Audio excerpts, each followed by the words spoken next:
Okay guys, so I am back with another video.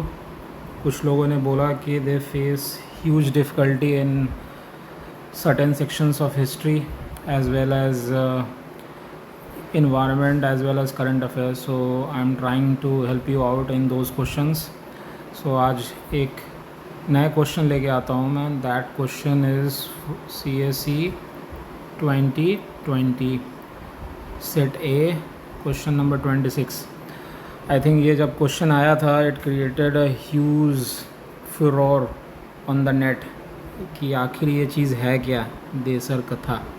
So that was quite a thing at that time कि ये है। और UPSC I think history portion में हमेशा bouncer ही फेंकता है, ठीक है ना। So any kind of thing like spectrum पढ़ लो या आप बिपिन चंद्रा पढ़ लो या फिर आप NCERTs पढ़ लो, ठीक है, या फिर आप किसी भी कोचिंग इंस्टीट्यूट के कुछ पढ़ लो, ठीक है ना। स्टिल जो क्वेश्चन आते हैं यूपीएससी के प्रीलिम्स में that is complete bouncer, it is bouncer. So कई बार हमें प्रॉब्लम होता है कि यार हम इतना पढ़े, ठीक है ना, और हमें एक झटका लगता है एग्ज़ाम टाइम में। सो मैं आपको है ना एज ए एस्पिरेंट का साइकी में लेके जाता हूँ कि when you see this Desar कथा देन यू सी कि what the hell is wrong with me, ठीक है ना, एंड कहाँ मैं फंस गया, ठीक है ना। ये देसर कथा क्या है भला, ठीक है ना। इतना कुछ पढ़ा हमने, सिविल डिसोबीडियंस पढ़ा हमने, क्विट इंडिया मूवमेंट पढ़ा हमने, साइमन कमीशन पढ़ा हमने, वी रेड एवरीथिंग, ठीक है ना। हिस्ट्री में ये तो हमने कभी पढ़ा ही नहीं, ना ही कोई टेक्स्ट बुक में। तो फिर ये पर्पस क्या है यूपीएससी का, ये सब पढ़ने का? यूपीएससी का मेन पर्पस है द एंटायर एग्ज़ाम का, वो है आपका टेम्परामेंट चेक करना। बिकॉज एज एन एडमिनिस्ट्रेटर, ठीक है ना, प्रॉब्लम एक कोई बुक से नहीं आएगी, ठीक है, कि आप ये बुक पढ़ लिए और उसके बाद आपको इसी से सवाल होगी, ठीक है ना, ऐसा नहीं होगा। यूपीएससी में डजन, वो एक एडमिनिस्ट्रेटर को कल क्या प्रॉब्लम आ जाए नोबडी नोज़, ठीक है ना। फ्रॉम सिक्योरिटी कि कोई नक्सलिज़म का कोई प्रॉब्लम आ जाए, या फिर कोई रिलीजियस एक्सट्रीमिज़म का प्रॉब्लम आ जाए, या फिर आपको डिज़ास्टर मैनेजमेंट आ जाए, या फिर कम्युनल हारमोनी डिसरप्ट हो जाए, या फिर law and order, regular law and order situation की इशू आ जाए। सो यू नेवर नो, ठीक है ना। So this exam is more of a evaluation of your temperament, ठीक है ना, कि आपने इतनी पढ़ाई तो की है, इतने लॉज तो पढ़े हैं, इतने आपने थ्योरीज़ तो पढ़े हैं, पर क्या आप इस थ्योरीज़ को इस्तेमाल कर पाते हो, ठीक है ना, रियल प्रॉब्लम सॉल्व करने में। सो इतनी हिस्ट्री पढ़ी लेकिन कुछ एक नया होगा, आपको कोई एक नए जगह पर पोस्टिंग होगी जहाँ के बारे में आप नहीं पढ़ोगे। देयर इज़ ओनली एंड, ठीक है ना, to what you can read और anybody can read. So educated mind form करने के लिए वो देखते हैं रादर दैन जो मगिंग अप बहुत ज़्यादा करते हैं। सो ट्रेडिशनल स्टडी मेथड क्या होता है कि हम बस वी आर चेजिंग बुक्स, ठीक है ना यार। अब एक एवरेज माइंड क्या करेगा कि यार 2020 में तो देसर कथा पढ़ गया, ठीक है ना, तो हम 2021 में पता नहीं कौन सा कथा के लिए बुक ढूंढना स्टार्ट कर देंगे। And then you keep chasing, ठीक है ना, you keep chasing a mirage, ठीक है ना, and then the cycle repeat, ठीक है ना। सो आपको है ना उसको ठीक करना होगा। You just red what ever you read, one book you read, basic idea done, then that's sufficient, ख़त्म। अब उसके बाद है ना application of knowledge, because from A I can reach to B to C to D to E to what not, ठीक है ना। सो A से मैं derive कर लूँगा A+1 A+100। So A is the concept, ठीक है ना, जो हम मैथ्स में पढ़ते हैं कि कंसेप्ट होता है ये, ठीक है ना, और एक कंसेप्ट पता हो जाता है then we can derive so many things. Similarly GS में बहुत डिफ़िकल्ट है, पर that's the science while you read the art subjects also, कि एक हिस्ट्री है पर उससे भी हमें पता होना चाहिए कि एक हिस्ट्री पढ़ के हम डेराइव कर सकते हैं आईआर में क्या हो सकता है, ठीक है ना, आने वाले टाइम में इकोनॉमी में क्या हो सकता है, ठीक है ना, पॉलिटी में क्या हो सकता है, ठीक है ना। अब इको पॉलिटी मिक्स हो करके आपस में कुछ और भी बना सकते हैं, पॉलिटिकल इकोनॉमी, ठीक है ना। So that's what UPSC is. And एक बार ये टेम्परामेंट कल्टीवेट हो जाती है आपकी, ठीक है ना, फिर ये टेम्परामेंट आपको लाइफ में भी यूज़ होती है, बिकॉज़ जब आप लाइफ फेस करते हो तो उसमें ऐसा नहीं है कि एक डोमेन से प्रॉब्लम आएगा, ठीक है ना, the problem will have many dimensions, ठीक है ना, and you need to tackle it. So ये टेम्परामेंट की चेक करती है, जो इनके नोटिफिकेशन में भी होता है ना, जिसको किसी ने नहीं पढ़ा कि what they check in prelims, they check well rounded personality who is aware of his surroundings, ठीक है ना, ये चेक करते हैं, ठीक है ना। ऐसा नहीं कि उसने सारे कथा और सारे बुक्स पढ़ लिए, ठीक है ना, देयर इज़ नेवर एंडिंग, ठीक है। सो ये एंगल से हमें अप्रोच करना है, with this attitude we have to approach any question, ठीक है ना, इन द एग्ज़ाम हॉल, कि ब्रिंग इट ऑन, कुछ भी भेजो, ठीक है ना, देसर कथा है, कुछ भी भेजो, we will not be pushed back and we can apply in real time, ठीक है ना, रियल टाइम। सो किस तरीके से पढ़ते हो, आपकी एक्सपेक्टेशन अलाइनमेंट में होनी बहुत ज़रूरी है, ठीक है ना। Your expectations should be in alignment with the expectation of examiner, ठीक है ना, वो एग्ज़ामिनर से मैच होना चाहिए, ठीक है। जब वो अलाइनमेंट में आएगा then you will meet success, ठीक है ना। किसी और एग्ज़ाम की एक्सपेक्टेशन कुछ और होगी, ठीक है ना, they may be expecting you to commit to memory those facts, ठीक है ना। तो आपको जानना बहुत ज़रूरी है कि किस चीज़ के लिए कर रहे हो। अगर किसी कंपनी के लिए आप अपीयर हो रहे हो, ठीक है ना, इंटरव्यूज़, तो you should know what the company is expecting out of me. Similarly, if you are appearing for any recruitment exam, you should know the mandate of that exam, and that how you can decode through previous year paper, ठीक है ना। ये आप पता चल सकता है कि वो क्या रिक्वायर कर रहे हैं। It's not about what coaching institute expect from you, that is another thing, ठीक है ना। What they expect from you, funnily enough they can expect from you कि you should score high on their test series, और वो कब होगा, जब आप उसके मटेरियल्स को पूरे वर्बटिम रट के बैठे रहो, then you will score high, वो होना भी चाहिए। But the $1 million question is whether the mandate of UPSC is equal to mandate of coaching institute. No, अगर ऐसा नहीं है, ठीक है ना, तो आपको ट्विक करना पड़ेगा, ठीक है ना। So long story short, develop an aptitude, ठीक है ना। Before developing an aptitude, you have to develop the right attitude towards any exam, ठीक है ना। So I've taken a lot of time, but this need to be set clear at the outset, ठीक है ना, एक overarching framework. So अब आते हैं क्वेश्चन पर, ठीक है ना। With reference to the book Desar कथा written by साखाराम गणेश दियोस्कर, ठीक है ना, ड्यूरिंग द फ्रीडम स्ट्रगल, तो हमें देखना है इसमें कि बंदे ने क्या लिखा है, इससे हमें कुछ करना नहीं है। सो दैट इज़ इरेलेवेंट, ठीक है। Important keyword is Desar and कथा, मतलब देश की कुछ कथा है, ठीक है ना।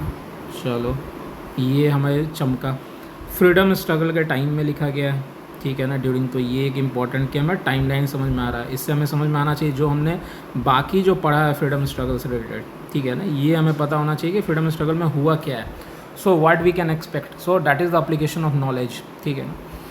अब इसमें 3 स्टेटमेंट दिए हैं। Now comes the scientific and mechanical way of solving it. 3 statement दिए हैं, 1, 2 एंड 3, ठीक है। और ऑप्शन हम देख रहे हैं ABCD के 1 2 2 3 1 3 1 2 3। इससे ऑप्शन के कॉन्फ़िगरेशन से डिड्यूस हो जाना चाहिए कि यार हमें पता कुछ नहीं है इसके बारे में, इट इज़ सपोज एक्स, ठीक है ना, पर ये जो एक्स है इसके बारे में 3 बातें कही गई हैं, ठीक है ना, ए बी सी, इसके बारे में भी हमें पता नहीं है। जब एक्स ही के बारे में नहीं पता है तो ए बी सी के बारे में तो और नहीं पता होगा, ठीक है ना। पर एक चीज़ और पता है, वो ये कि इसमें है ना 2 चीज़ें इसकी सही हैं, वो 1 2 2 3 1 3 1 3, मतलब 3 स्टेटमेंट जो है ज़्यादा सही हैं।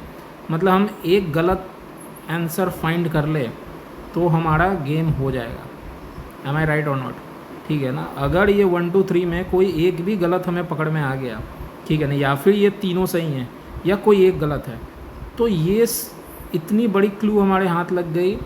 बिना देसर कथा के बारे में एक भी चीज़ नहीं पता है हमें, ना स्टेटमेंट के बारे में पता है, बस ऑप्शन कॉन्फ़िगरेशन से पता चल गया कि 1 इनकरेक्ट होगा, ठीक है ना, 1 is incorrect, 1 out of 3 is incorrect, ठीक है ना। अब वो कौन है वो हमें ढूंढना है, या फिर तीनों सही होंगे, ठीक है, यही हो सकता है और तो कुछ हो नहीं सकता है, ठीक है। तो अब हम देखते हैं क्या है। It warned against the colonial state hypnotic conquest of the mind, warn बोला है, ठीक है ना। See how vague it is, warn किया है भाई। ये बुक होगी 400-500 पेज की, ठीक है ना, क्योंकि बुक है। उस बुक में बहुत सारे रेफरेंसेस होंगे, बहुत सारे इनडायरेक्ट भी रेफरेंसेस होंगे जो कि इसके तरफ पॉइंट आउट कर रहे होंगे, ठीक है, कि ये कॉलोनियलिज्म के अगेंस्ट बात कर रहा होगा, ठीक है। तो कौन सी बड़ी बात हो गई, फ्रीडम स्ट्रगल के टाइम में सारी जो बात थी वो एंटी कॉलोनियलिज्म पर ही रही होगी, ठीक है ना। सपोर्ट तो कोई करेगा नहीं, और सपोर्ट करेगा भी तो वो यूपीएससी क्यों उस पर पूछेंगे, ठीक है ना। कोई ब्रिटिश ऑथर ने तो है नहीं जो उन्होंने बोला कि हाँ that was a very benevolent thing, ठीक है। सो ये नॉर्मल बात है, वार नहीं किया गया, कोई डेफिनेट कंक्लूसिव स्टेटमेंट नहीं दिया गया। वार्न करना इज़ वेरी नॉर्मल थिंग, ठीक है ना, वार्न कर रहे हैं। और जो कॉलोनियल स्टेट जो है, ठीक है ना, उसका ये सबको पता है कि कॉलोनियलिज्म पहले माइंड में हुई, ठीक है ना। वो बताया गया कि भाई आपके लिए बेनिफिशियल है, ठीक है ना, कॉलोनियलिज्म, ठीक है ना, आपके को हम सिविलाइज़ कर रहे हैं, ठीक है ना। That is very first thing that we read during our world history chapters और इंडियन हिस्ट्री चैप्टर, ठीक है ना, कि हाउ ब्रिटिशर्स, और ये कोई भी एवरेज माइंड ये समझ सकता है, कोई बड़ी बात नहीं, ठीक है ना, कि आपको है ना मतलब कॉलोनियल स्टेट के अगेंस्ट किया गया कि भाई आप माइंड पे पहले बनता है, पहले वहाँ से हटाओ, ठीक है ना। D coloniality should happen at your mind space, ठीक है ना, कि हमें धोती कुर्ता पहनने में ऐसा नहीं लगना चाहिए कि वी आर इन्फीरियर, ठीक है ना। उनका सूट टाई ही कल्चर जो है वही सबसे अच्छा है। सो कॉलोनियलिज्म जो है पहले माइंड में होता है, तो इसके अगेंस्ट वार्न किया, कोई बहुत बड़ी बात नहीं है, ठीक है ना। फिर it inspired, again you see the term that they are using, inspire the performance of swadeshi street plays and folk song. अब किसी एक बुक में कौन सी चीज़ किस चीज़ को इंस्पायर कर दिया जाए, ये कितना इजी है, ठीक है ना। इसको काटना, मतलब आप कहो कि टू गलत है, you are taking a punt against huge odd, ठीक है ना। इंस्पायर कर दिया, भाई किसको कौन सी बुक इंस्पायर कर दे आपको पता है? कोई क्रिकेटर बोल सकता है कि भाई मुझे महात्मा गांधी की ये चीज़ें इंस्पायर कर गई, ठीक है ना, how can you negate it, ठीक है ना। तो बड़ी से बड़ी जो काउंटर चीज़ें हैं, जो एक नॉर्थ पोल है और एक साउथ पोल है, ठीक है ना, वो चीज़ें भी पता नहीं कहाँ से हिंज हो जाए और इंस्पायर कर दें, यू नेवर नो। यहाँ तो नॉर्मल बात बोल रहा है, स्वदेशी मूवमेंट और स्ट्रीट प्लेस, फोक सॉन्ग, ये तो नॉर्मल बात थी, ठीक है ना, कि आप स्वदेशी कर रहो, आप अपनी चीज़ें खुद से वन करो, फॉरेन चीज़ों को डिस्कार्ड करो, और कहीं ना कहीं 1 2 है ना एक दूसरे को लिंक भी कर रहा है, ठीक है ना, कि स्वदेशी जो है वो तभी आता है जब कॉलोनियल माइंड को से आप हटो, ठीक है ना। अगेंस्ट कॉलोनियल माइंड जब होता है तो ही स्वदेशी आता है, ठीक है ना। तो बोथ आर कम्प्लीमेंटिंग, ठीक है ना। सो अगर आप 1 मार रहे हो तो 2 तो मारना ही है आपको, ठीक है। तो both are complementing to each other, 1 and 2, तो इसमें कोई बुराई नहीं है, ठीक है ना, कि आपको इसमें इशू आने लगे। दूसरी चीज़ कीवर्ड क्या है, कि जब कोई ऐसा टर्म यूज़ करे जैसे वांड, इन्फ्लुएंस्ड, इंस्पायर्ड, इंकरेज्ड, ये are very low hanging terms, इसमें आप सही होने के चांस ज़्यादा है, ठीक है ना। आपको ये भी आप मैं नहीं बताना चाहता हूँ कि आज के टाइम में बहुत ज़्यादा ये मार्केट में चला हुआ है कि कीवर्ड्स पकड़ो और उसको देख करके सीधा मार दो, ठीक है ना, और उसके कारण निगेटिव होता है। Because UPSC have become very smart, so they weave it into a context, ठीक है ना, वो एक कॉन्टेक्स्ट में वीव करते हैं, ठीक है। एक तो वो पूरा कॉन्टेक्स्ट को समझो, पूरा मीनिंग डिसाइफर करने की कोशिश करो कि इसकी मीनिंग क्या है, ठीक है ना, ये मीनिंग क्या करता है। तो decipher into a complete context, और वो कॉन्टेक्स्ट आपको क्लियर होना चाहिए, और then it should be checked on the touchstone of reasonableness, reasonable है या नहीं भाई, ठीक है ना। अगर है, इट डजेंट मैटर कि वर्ड क्या यूज़ किए। सो यहाँ पर वर्ड जो है inspired and warned, it is actually creating difference, ठीक है ना, वो आपको हेल्प कर रहा है आंसर की तरफ आने पर। अगर किसी और क्वेश्चन में नहीं मैटर करता है, then that is just a trick कि है ना, हमेशा ये it should be done to every poor man, कोई एक स्कीम है एवरी पुअर मैन। यहाँ एवरी देख के हमें एकदम पागल नहीं हो जाना, यार एवरी है तो ये तो गलत ही होगा, मार के आगे एवरी देख के नहीं, एवरी पुअर मैन, हाँ ये गवर्नमेंट का ऑब्जेक्टिव होते हैं किसी भी स्कीम के, एवरी पुअर मैन।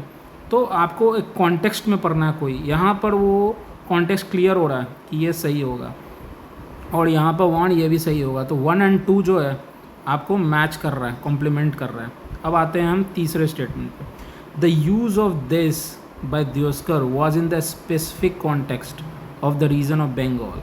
अब ये जो है स्पेसिफिक कॉन्टेक्स्ट एक आ गई, ठीक है, तो यहाँ पर आपको अलार्म बेल आना चाहिए कि भाई ये स्पेसिफिक कॉन्टेक्स्ट की क्या चीज़ है। और एक हमने ये भी देखा ऑप्शन से कि कोई एक गलत होगा या कोई गलत नहीं होगा, तो ये तो अगर आपको इससे दिक्कत नहीं हो रहा है, ठीक है ना, तो आपको ये दोनों से तो बिल्कुल दिक्कत नहीं होना चाहिए, ठीक है।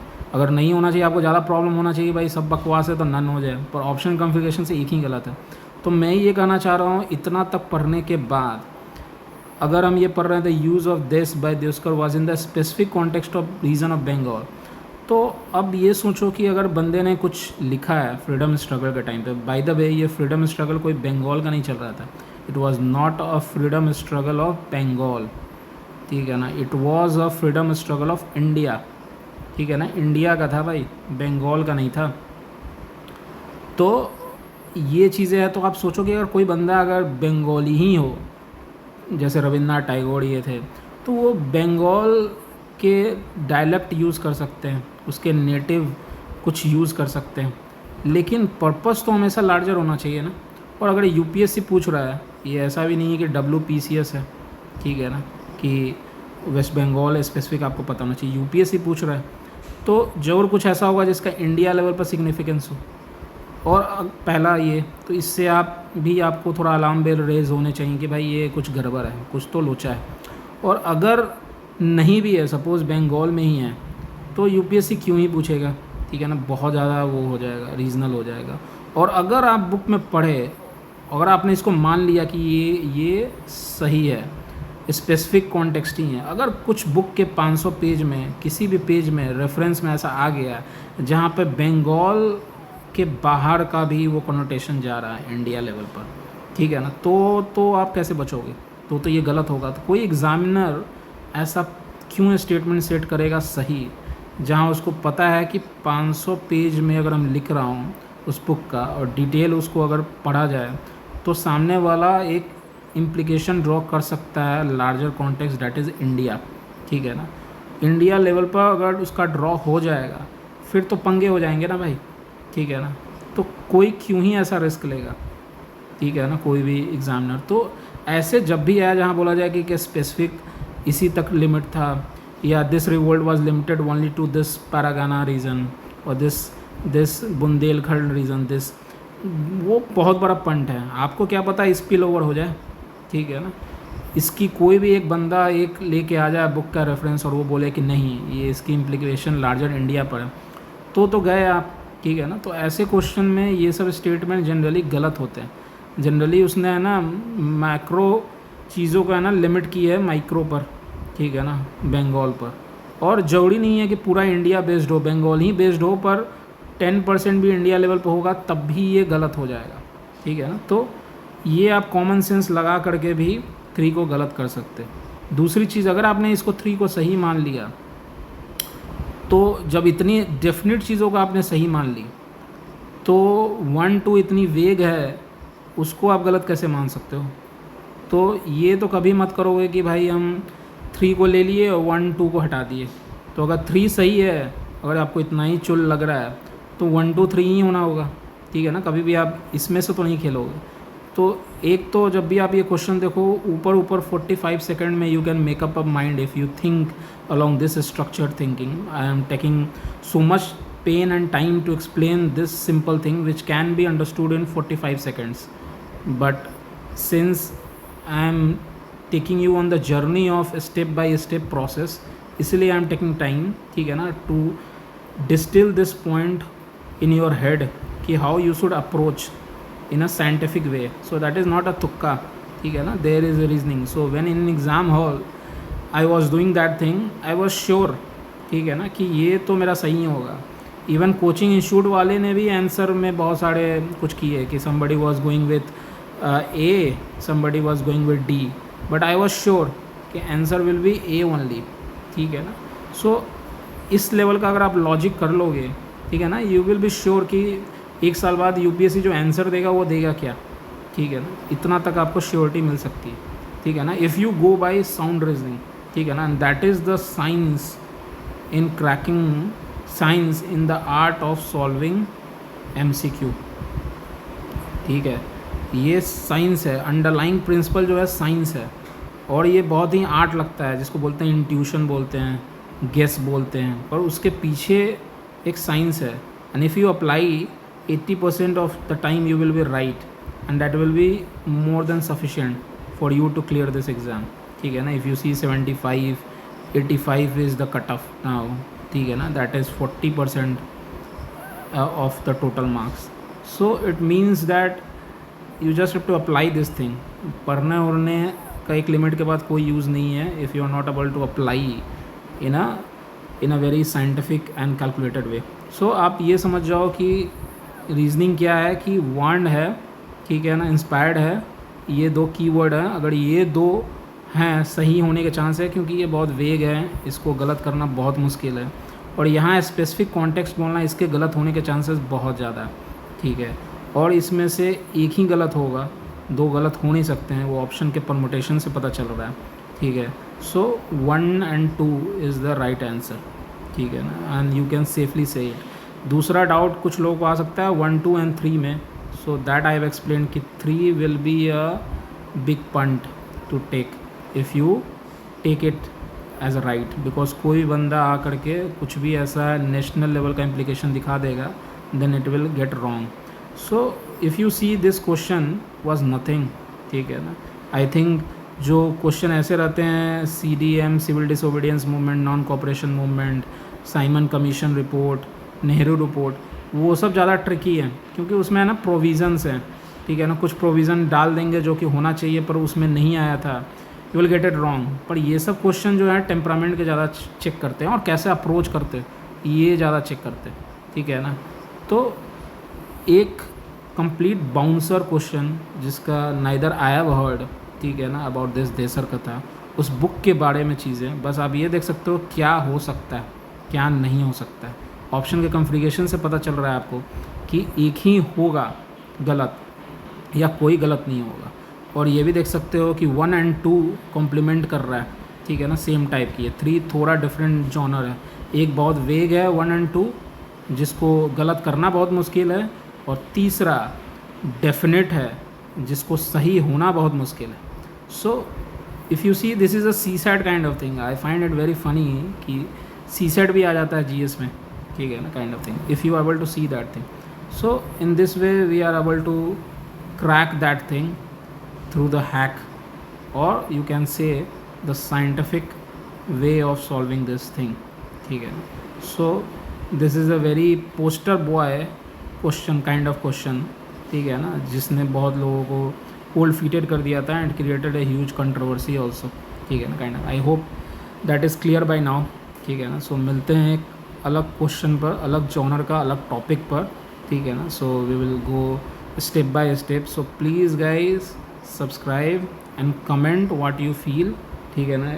Your comment and positive words of encouragement will help me to make more such videos. Okay, so let me know what you felt, ठीक है ना, and as per your comments and all, I will tweak my strategies of how to make and what to make, and it will also guide me, ठीक है ना, what kind of things you want me to dwell more on, ठीक है ना, kind of thing. So I hope you like it, share it and subscribe it, ठीक है ना. I will be back soon with another video. Bye bye.